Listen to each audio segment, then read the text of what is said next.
This is all wrong. I shouldn't be up here. I should be back in school on the other side of the ocean. Yet you all come to us young people for hope. How dare you! Boring. Boring. Boring. Okay, you got into it. Don't tell us what we're going to feel. We're trying to solve a problem. Don't tell us what we're going to feel. I'm not telling you. Because you're in no position to dictate that. That's exactly what you're doing. You're in no position to dictate what we're going to feel.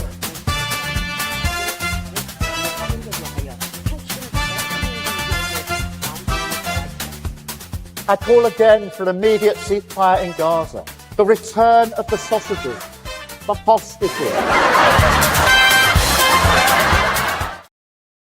Welcome, Lembit, Öpik here on Lembit, Öpik Live, here on Unprecedented TV, where we find the facts, kill the spin, and tell it like it is as best we can, which is more than can be said for Rachel Reeves, the Labour Chancellor, some would say. Now, Rachel Reeves, the woman whose CV was all wrong, apparently somebody else wrote it. Doesn't look very good on your CV if you couldn't write your own CV. But moving on, she's now back in for her second major budget announcement today. But there is good news. Last year, she hiked taxes up by more than pretty much any chancellor in history. And she promised she wouldn't be coming back for more taxes. So that means there will be no tax increases because we were promised by the Prime Minister, Keir Starmer, that this would be a government of change. And one would presume that would mean a government of integrity and honesty and a government which doesn't lie to the public. Well, hold the front page there, because just maybe Rachel Reeves was lying. We shall find out today. If you're watching this live, like me and my guest who's going to join me in just a minute, you might be potentially enraged already by the fact that for the last few months we've been promised tax rises after being promised no tax rises. What's going on? In the background, we have a stuttering economy, and there's a big irony here. We keep being told by people in the government that the Russian economy is on its knees, but last year it grew by 4%. And the British one didn't, and we went under sanctions. We get told that there'll be productivity improvements, but it doesn't look like the Office for Budget Responsibility, which is a bit of a weird department, but set up by the government to scrutinize the government. Even the OBR doesn't seem to think that's the case. And fundamentally, we're told that things can only get better. That was even the slogan, the catchphrase, the song for one of Labour's previous general election campaigns. They don't seem to be getting better very fast. And dare I say it, some people suggest they're getting worse. Indeed, to the point where if we didn't have uncontrolled mass immigration, then the actual gross domestic product would be going down. It seems to be going down per head. So in that context, what is it that the great Rachel Reeves, the bumbling Chancellor, can do to make us all feel a whole lot better? Joining me now is somebody who always makes me feel better. It's Nick Buckley, MBE. And I understand congratulations are in order for longevity of a relationship which is 4 times longer lasting than so far the current Chancellor's tenure in office.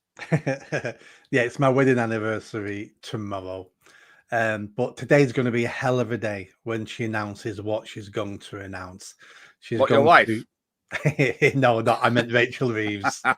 You're not married to Rachel Reeves, are you? I'm terribly sorry. I didn't mean to make it so personal. We could have got on with somebody else. Rachel Reeves. Well, not Nay Buckley, but Rachel Buckley. That would be a hard one, wouldn't it? Well, I can promise if I was married to Rachel Reeves, the economy would be a lot better than it is today. So that thing in the background, that's in number 11, is it? Number 11 Downing Street. Where do you park your car? I've always wanted to know that. And sorry, that's gone on a bit of a tangent. Well, congratulations on your 4th wedding anniversary. Do you think Rachel will make it to 4 years in her weird betrothal to the British people? No, and I don't think the Labour Party will make it to a 4-year anniversary. They are in a doom loop. There's nothing they can do to get out of what's happening. They're being sucked under, and a lot of it is down to their mistakes and their policy. But let's get into the budget. So I've been saying for about 3-4 weeks, and it's all over my YouTube channel. I've been saying for 3-4 weeks, she will not be raising income tax, national insurance, or that, even though she started floating those ideas.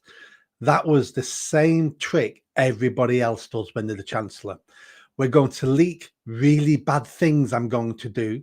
And then when I don't do it, whatever I have introduced seems a lot better than what it was going to be.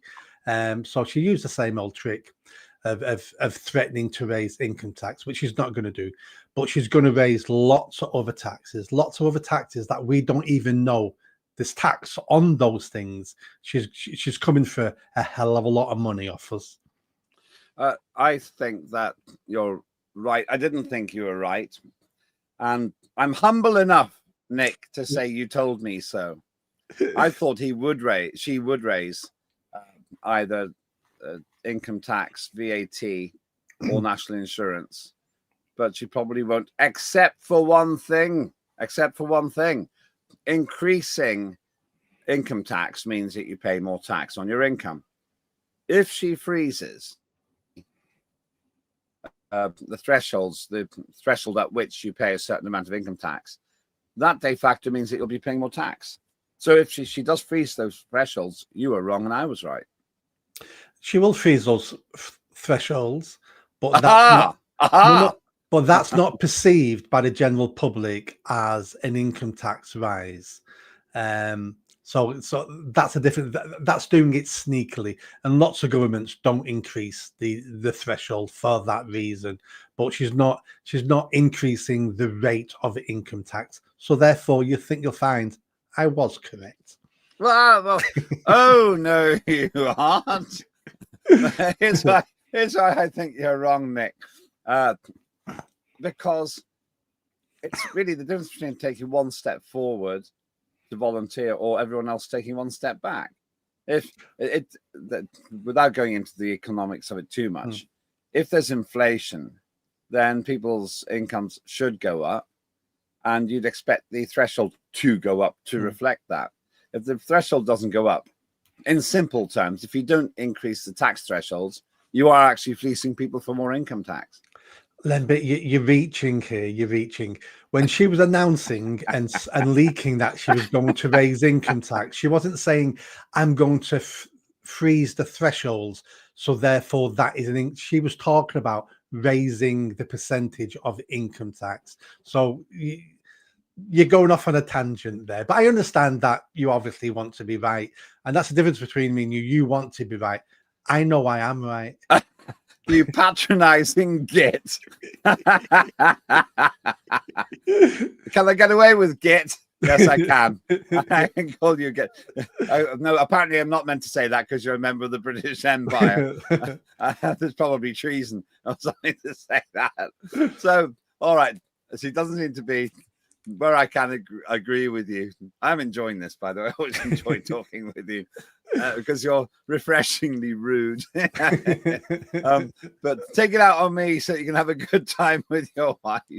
But though if she agrees with me, then get her on. They'll have her on next week instead. But so Reeves probably isn't going to actually increase the rate of income tax. But interestingly enough, leaving that aside, if she doesn't raise income tax, VAT, or national insurance, you've got the mother of all problems, because everything she's done is worse than expected. I laugh at the mainstream media, particularly the state-sponsored British Broadcasting Corporation, who every week or month go, inflation's higher than expected. Unemployment's higher than expected. Borrowing is higher than expected. Growth is lower than expected. Well, why are you surprised? Because this Chancellor is as bad as expected. And because she's really done an absolutely crap job of running the economy, she's got a black hole, her phrase, that she can't fill. And now back to that previous point. Rachel Reeves said that not increasing tax thresholds. In 2023, 2 years ago, Rachel Reeves said that not increasing tax thresholds is picking the pockets of the workers. That's what she said about the Tories. So Rachel Reeves agrees with me, I've just remembered, not with you. Oh, Lembit, leave this point alone. Leave this point alone. Because I've just found a better argument. No, I know it was no. messy, but I remembered that just now. But she said it's another broken promise, though. Well, essentially, because she's now doing exactly the thing. Yeah. Whether that's actually increasing income tax or not is almost a moot point in terms of what I'm saying now. She said it's bad not to increase the thresholds, and she slammed the Tories for it. Yeah. Now she's likely to do it herself. Oh, absolutely. And all politicians do this. It's easy to be in opposition and criticize the government opposite you. And then you end up being in government and doing all the things you said you would never do. But let's get back to the budget today. Yeah. The budget last year and the budget this year today are going to be two completely different budgets, not because of what she announces, but because of what she wants to achieve through that budget. Last year's budget was she thought she could improve the economy, save the country, make us all rich with her socialist policies that she's been studying for 2 decades. So the terrible budget last year was an ideological budget of how I fix the country. And it's failed, and we knew it'd fail. The budget today has got nothing to do with ideology. It's got nothing to do with fixing the country. The budget today is to save this Labour government, not save it with the general voter, but to save it with her backbenchers and save it with the left, the far left in her party, the Greens and your party. This budget Hang on, what's my party? I'm not in the Lib Dems. Your party, the Hezbollah party. All right, carry on. That's very good. I like that. Yeah, I think it was Andrew Neil made up that phrase, the Hezbollah party. It's very good. I don't want people thinking I made that up. I didn't. So this budget today is all about saving the Labour Party. They know they can't improve the economy. They know they're in trouble. They're going to borrow so much more money, knowing it's bad for the country, knowing they can't afford it. But this budget's not about the country. This budget is about them staying in power and trying to work out the best way they can possibly maybe have a small chance of winning the next election. Nothing to do with the economy. It's going to be the worst budget, the most politicized budget in my lifetime.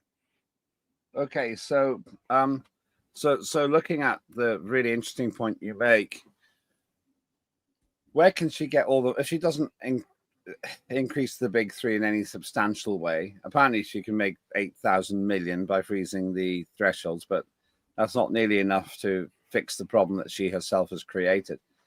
Where can she get the rest? I'll put one in here. I bet you she goes for air passenger duty, which is it's horrible tax paid by people who go on holiday and everything else and flying. Well, I'm pretty damn sure that Rachel Reeves and Keir Starmer and David Lammy don't pay for their tickets, flight tickets. So I think she'll probably put air passenger duty up, making Britain even less attractive as a place to land or take off.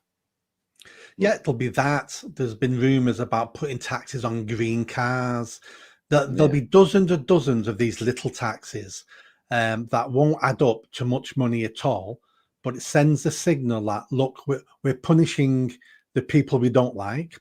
We're also putting tax on things we don't like, such as driving in planes and things like that. But we're not touching these things. But we're going to have to borrow another 10, 20, 30, 40 billion pounds. We'll put that on the national credit card. The interest rates will go up because of that, of the money we've borrowed, because we're becoming more and more of a liability to the people we borrow the money off. And they're just kicking the can down the road. What they're doing is, and many governments have been doing this for a long time, they're playing a huge game of Jenga. They keep pulling a little bit of Jenga wood out, hoping the tower doesn't fall on their watch. They're hoping they can get away with one or two more Jenga sticks coming out, and maybe the next government, it will all come crashing down. And they're gambling with our futures and our economy. when you look at pictures like that, I don't really like making personal comments, but she looks smug, and she just looks like she doesn't know what she's doing. I'm not sure if that's an unfair comment. It is. You can't get that from a picture of someone. Well, there are quite a lot of pictures that make her look like she doesn't know what she's doing. I don't know. There's something about it. Time and time again, you see her at the Labour conference and stuff like that. I mean, you're right. You can take a bad picture, but somehow I just don't. I don't feel she portrays herself as credible when she's talking and everything else. She absolutely doesn't portray herself as confident. And we've got better examples of that. And I'll give you two. Her sat in Parliament crying her eyes out.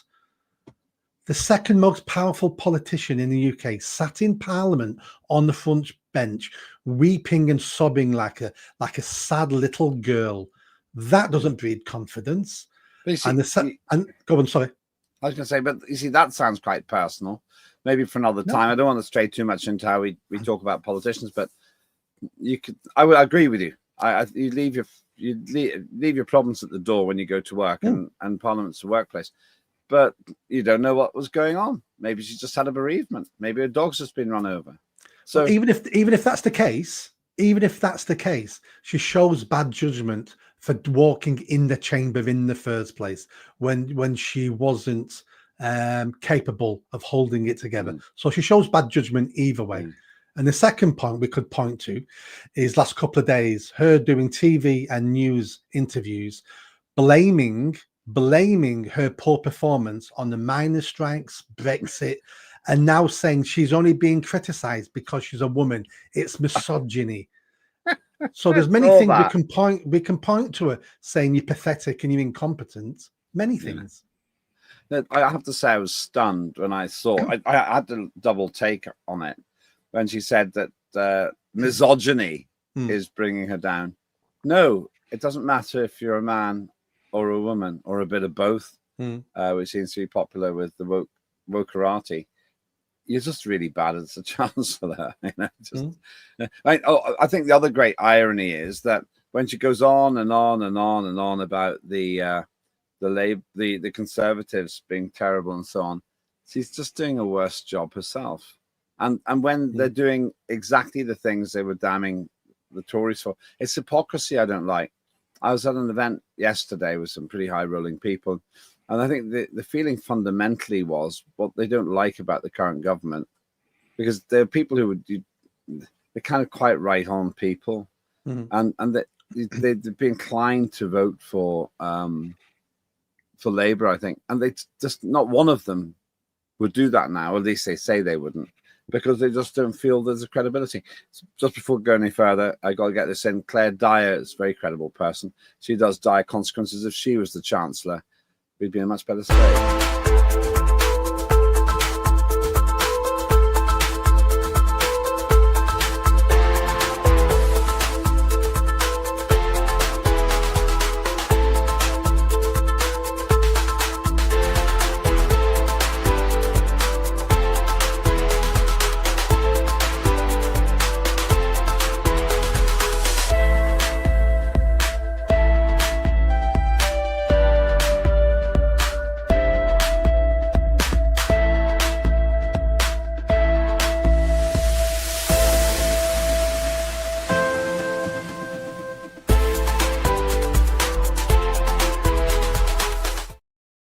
Now that would be a good Chancellor. She'd be scary, Claire Dyer. And she'd be competent. Yeah, she'd be competent. She doesn't pretend to be something she's not. Doesn't make up her CV. I've always wondered about those dinosaurs in the advert.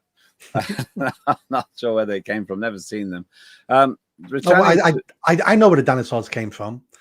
It's because the TERFs, so people who are against gender ideology and men going into women's spaces, were called dinosaurs by other feminists. You're just a dinosaur. So the TERFs started dressing up as dinosaurs. I like it. I have to say I'm impressed. They're far more in tune with popular culture than I ever imagined. And then the things behind you would suggest. I often think that you look like you must have played Indiana Jones or something and collected those on your travels. Now, there are other problems we've got here. On the one side, they're saying they haven't got enough money, but they're happy enough to sponsor a war with, well, there he is, the incompetent and ineffective leader of Ukraine, leader of an incredibly corrupt regime, it seems, Zelensky. Zelensky warns against giving up territory as final talks in Ukraine conclude. And we almost hear that helping Zelensky, who I honestly think is a useless politician, is more important than keeping people warm here. And we can find billions to throw into this absolute meat grinding road crash of a failure, but we can't find enough money to run Britain and fix potholes and all the other things. Who's writing these priorities? Well, maybe you disagree. Maybe you think that we should be investing in Ukraine. I don't want to put words in your mouth. No, I absolutely not. I don't think we should be investing in any country unless it's in our national interest. But certain people in our country think Ukraine is in our national interest because we've already left the EU. We've Brexit happened, and that was awful, and we never should have done it. Many people think, and if we abandon the EU now and allow Ukraine to fall, and the EU are pushing back against this, it's the way we keep in with the EU. It's the way we keep in with the international communists, because we want an international global communist regime running the world. And it's a way for them to keep one foot in with the EU. Well, I have to say, I'm stunned by the billions that we've thrown away. It's worse than that. Every billion that we spend adds to death. We're basically buying death. I heard absolutely catastrophically bad reporting on BBC Radio 4 yesterday morning on the Today programme, where the woman called Kaya Kallas, who comes from Estonia, which is where my parents came from, and she was saying, oh, well, Putin has to get rid of the downsize his nuclear arsenal so he can't attack Ukraine. How does that even make any logical sense? It's not a nuclear war. And then she kept moaning about the fact that that Russia won't change its demands. There are only three demands. There've always been only three demands. That's why we're having a war here. And the BBC seem to be in collusion with this complete misinterpretation of what's going on in Ukraine. So it seems to me, if they can't even understand the basics of a war, they're not really going to be able to understand why it's a bad priority and why we shouldn't be putting billions into it, which basically means the BBC is not competent to understand the part of the reason we've got this black hole, and we really do have one now. Probably didn't have before, but we do have one now. It's because of absolutely terrible decision making by ministers. But they get away with it because the mainstream media doesn't even seem to have the depth of understanding that you do. It's because they all believe the same thing. They all believe the same ideology. So two things on those points there. The first point is they want Russia to get rid of their nuclear weapons. Ukraine did that. Look what happened to Ukraine once they got rid of their nuclear weapons. So that's a lesson for the world. That is, get rid of your nuclear weapons. You're wide open for invasion. And the second point about the borders, about nation states. Nation states' borders change all the time throughout the history of mankind. Stronger nations are always invading weaker nations, and that's human nature. The lesson from that is to make sure you're not one of the weaker nations. The nuclear weapons that were in Ukraine actually belong to Russia, though. They belong to the Soviet Union. Soviet Union, correct. Right. Okay. I was wondering if I could get away with that shortcut, but you rightly didn't let me get away with it. If you're not sure about the difference between Russia and the Soviet Union, we'll get Marcus Papadopoulos on pretty soon to explain it. But so it's a fair point there. The underlying thing here is wars are really expensive. And we've got a Labour government so bad that they were actually trying to tell us that increasing spending on the Ukraine war would be good for our economy. What? We make things that then we blow up. Really? I'd rather that we made things that fixed potholes and the NHS and we actually put some investment on the channel to stop people coming across. But there we go. I think I told you this before. I was actually in Ramsgate yesterday for various things. If you're watching this live, very nice place if you live in Ramsgate, but I would like it a lot. But it was either Ramsgate or Margate. A former ship's captain said to me that the border force boat was called the Eternal Flame. Did I tell you this? No, They called it the Eternal Flame, the border force boat. Do you know why they called it the Eternal Flame? no. Because it never goes out.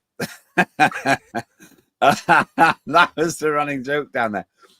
So these sorts of expenditures, if you actually policed our border, you could save billions, because we wouldn't be putting all these knackerheads who come over here claiming asylum when they've just gone through a bunch of safe countries where they could have stayed. They don't police our border, and then they say there's a black hole. I mean, this is the problem. We've just got complete mission drift in the government. And now, at some point, once again, if you're watching this live, we'll find out in 3 hours from now how accurate this is or not.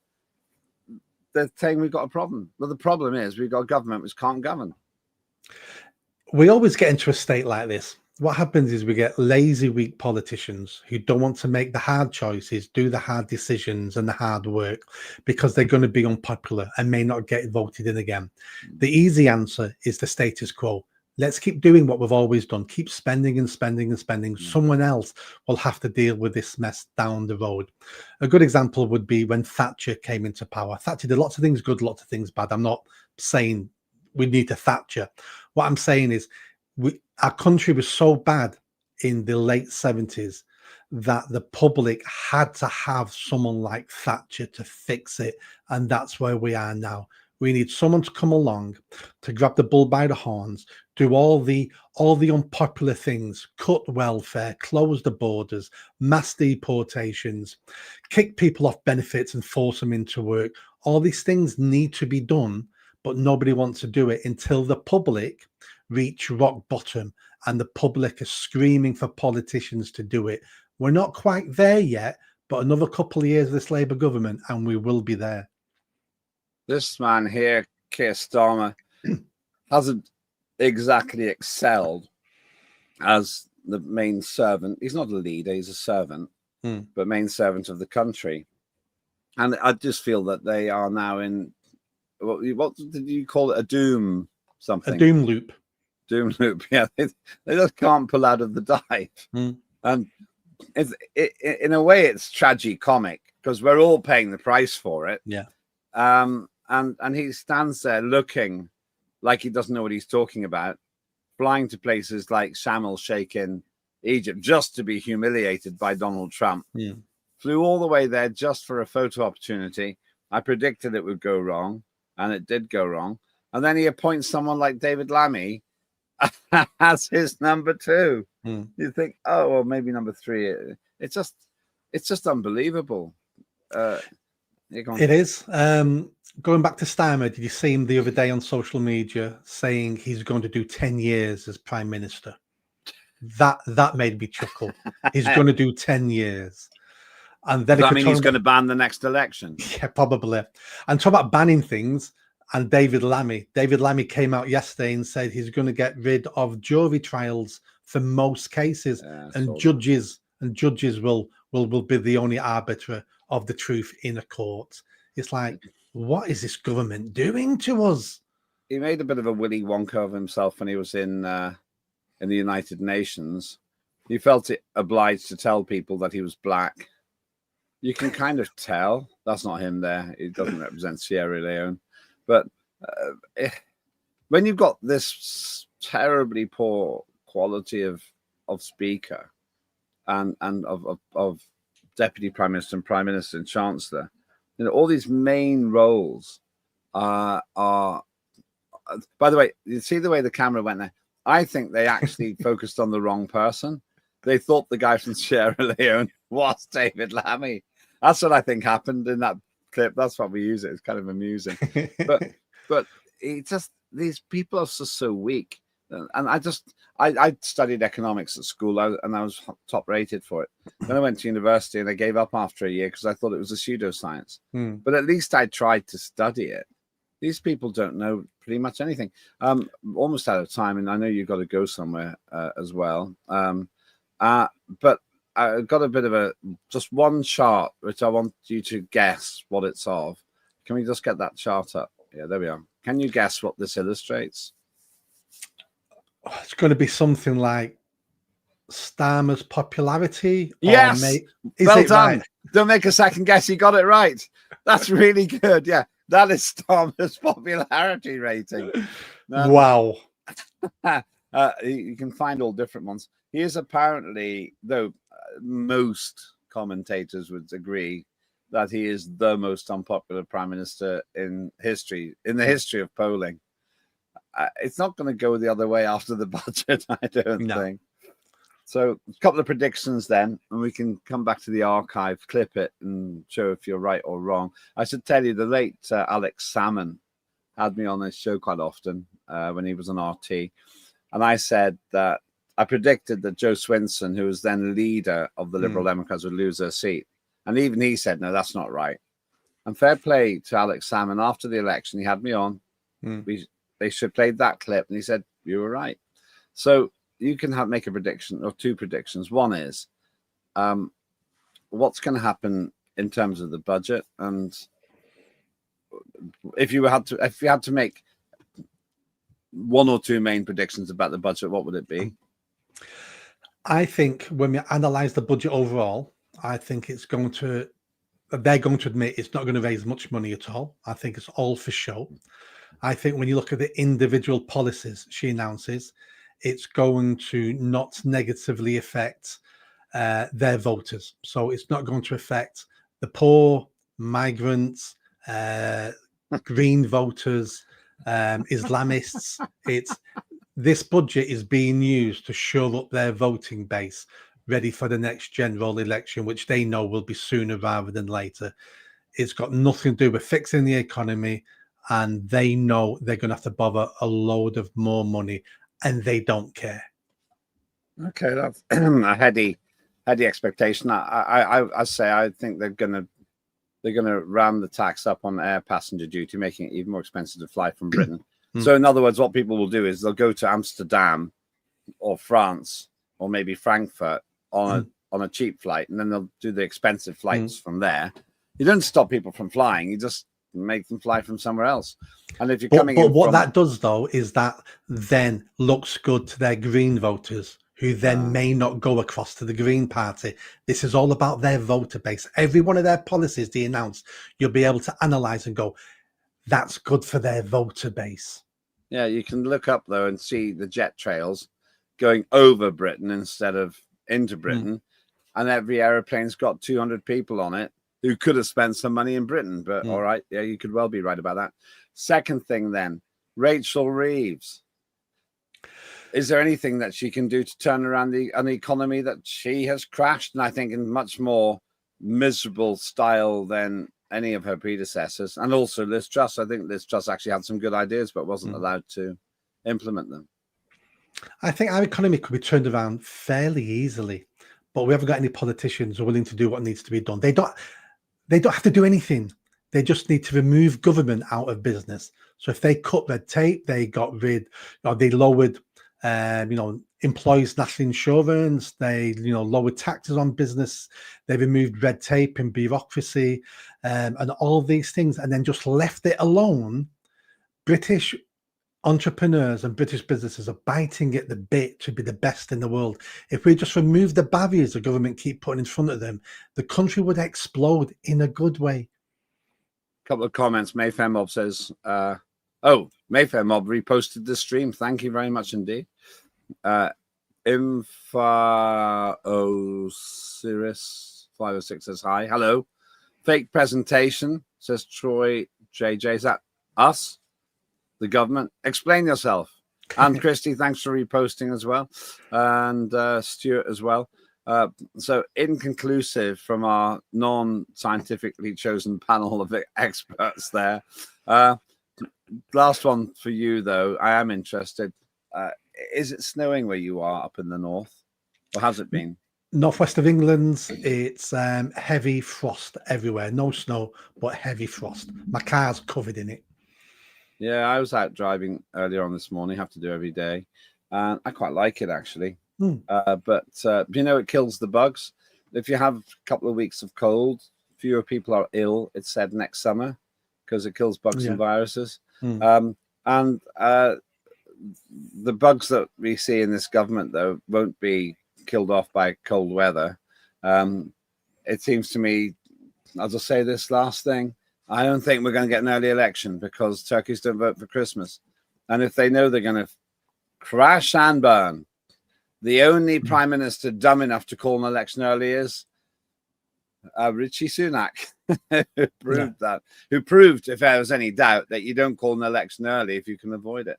Well, good luck. Don't crash. And is your wife political? No. Okay.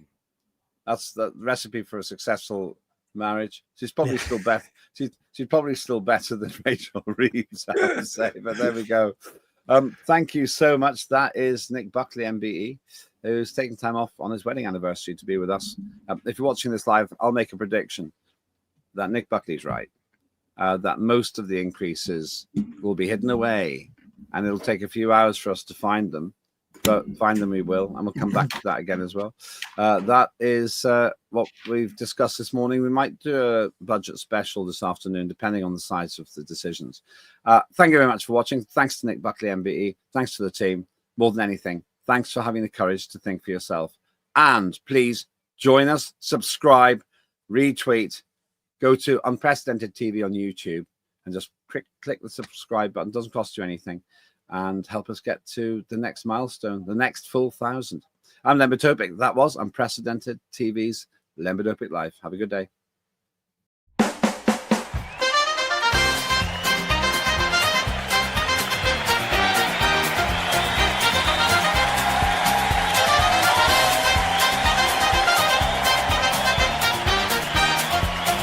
Immediate ceasefire in Gaza.